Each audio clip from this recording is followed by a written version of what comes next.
मैं हूं रवि तिवारी और आप देखना शुरू कर चुके हैं लोकल टीवी। मैं आपको बता दूं कि एक बड़ी खबर लेकर आप तक आया हूं। मैं आपको बताना चाहूंगा कि देवभोग के फोकटपारा निवासी मोहम्मद इकबाल मेमन पिछले 10 दिन से लापता हैं।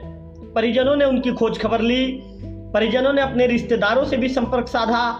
जहां जहां यदि परिजनों को संभावना लगी कि यहाँ मोहम्मद इकबाल मेमन हो सकते हैं, वहाँ भी उनके बेटे जो मोहम्मद समीम मेमन हैं के साथ ही उनकी पत्नी और उनकी बहू ने भी संपर्क साधा, लेकिन मोहम्मद इकबाल मेमन का कहीं कोई पता नहीं चल सका। ऐसे में परिजनों ने 21 तारीख को देवभोग थाने में गुमशुदगी दर्ज करवा दिया है। मोहम्मद इकबाल मेमन के जो पुत्र हैं मोहम्मद समीम मेमन, उन्होंने ये बताया, हमारे लोकल टीवी चर्चा के दौरान बताया है कि 16 अगस्त को सवेरे 3:30 में ये रायपुर में जाने वाली बस में बैठकर रायपुर के लिए रवाना हो जाते हैं। उसी दिन शाम तक 16 तारीख की शाम तक मोहम्मद इकबाल मेमन का लोकेशन मिलता रहता है। ये जानकारी मिलती है जो मोहम्मद समीम मेमन को, जो उनके छोटे पुत्र हैं, कि मोहम्मद इकबाल मेमन रायपुर में ही मौजूद हैं। इसके बाद अचानक 17 तारीख से उनका जो लोकेशन है, उनका लोकेशन मिलना बंद हो जाता है। इसके बाद मोहम्मद इकबाल मेमन के विषय में मोहम्मद समीम मेमन, चूंकि मोहम्मद समीम मेमन बस से जुड़े हुए हैं, बस में कंडक्टरी का काम करते हैं, ऐसे में उन्होंने इस मामले को लेकर जहां जहां हो सके रायपुर में उनके जान पहचान वालों से, उनके रिश्तेदारों से कई जगह उन्होंने संपर्क किया।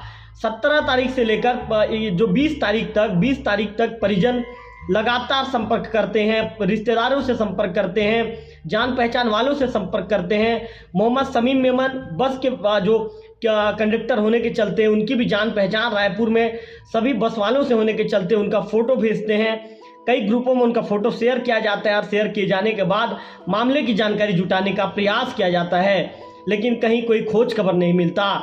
ऐसे में जो परिजन 20 तारीख की खोजबीन, 3 दिन तक खोजबीन करने के बाद भी जब जानकारी नहीं मिलती, तो ऐसे में 21 तारीख को गुमशुदगी परिजन कायम करवाते हैं।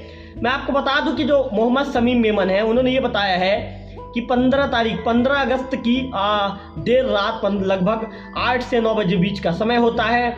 किसी बात को लेकर जो ये परिजनों के साथ, परिवार वालों के साथ मोहम्मद इकबाल मेमन का किसी बात को लेकर वे नाराज़ हो जाते हैं और नाराज़गी इतनी ज़्यादा बढ़ जाती है कि सुबह सवेरे 3:30 में वे अपने घर से निकल जाते हैं, रायपुर जाने वाली बस में बैठ जाते हैं और इसके बाद फिर वे रायपुर तक का सफ़र तय करते हैं। हालांकि 16 तारीख को जिस दिन वो रायपुर के लिए निकलते हैं, 16 तारीख को शाम तक उनके बेटे जो मोहम्मद समीम मेमन है, उन्हें उनके पिता के विषय में लोकेशन मिलता रहता है, जानकारी मिलती रहती है और वे लगातार देर शाम तक, करीब शाम को लगभग देर शाम तक, जैसे कि मोहम्मद समीम मेमन ने हमें चर्चा के दौरान बताया है, हमारे लोकल टीवी से उन्होंने दूरभाष में चर्चा की है, उन्होंने बताया कि देर शाम तक उनका लोकेशन मिलते रहता है। इसके बाद 17 तारीख से उनका लोकेशन मिलना बंद हो जाता है।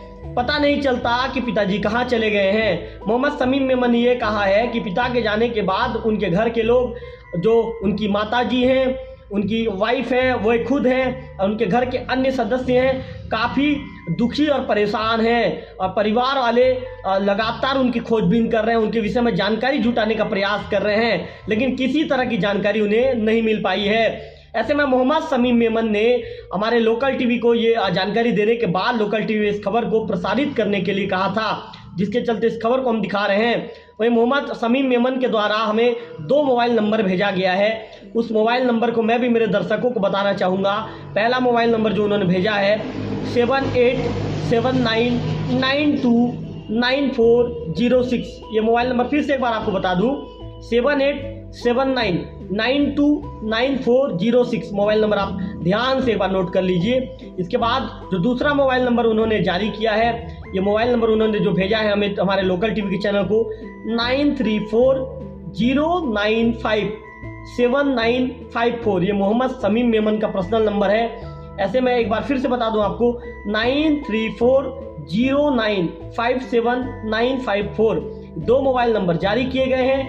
यदि मोहम्मद इकबाल मेमन के विषय में किसी भी व्यक्ति को किसी भी तरह की जानकारी मिलती है, तो ये दोनों नंबर पे संपर्क करके उनको परिजनों तक ये सूचना पहुंचा सकते हैं।